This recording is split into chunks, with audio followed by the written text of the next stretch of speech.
Dapat sundin ni Cebu Governor Gwendolyn Garcia ang suspension order na itinataw laban sa kanya. Iginit ito ni Pangulo Aquino sa pakikipanayam ng mga mamamahayag. Ayon sa Pangulo, napatunayan sa masusing pagsisiyasat na may matibay na basehan ang reklamong isinampa laban sa gobernadora. Niliwanag ng Pangulo na malinaw na pang-aabuso sa kapangyarihan ni Garcia nang alisan nito ng pondo ang dating Vice Governor kaya't hindi nakasweldo ang mga empleyado sa opisina nito. Pinabulaanan ng Pangulo ang aligasyon ni Garcia na may bahid politika ang kanyang suspension dahil sa ang pinagbasehan nito ay ang tibay ng ebidensya. Yung ebidensya, facts, pati na yung testimonya ng pati kaalyado ni Governor Garcia.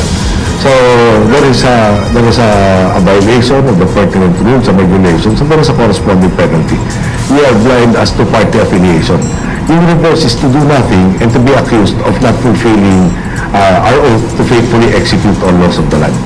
Okay, nagkataon, hindi namin sila kapartido, that doesn't mean na hindi sila sumubok na sumanib sa amin.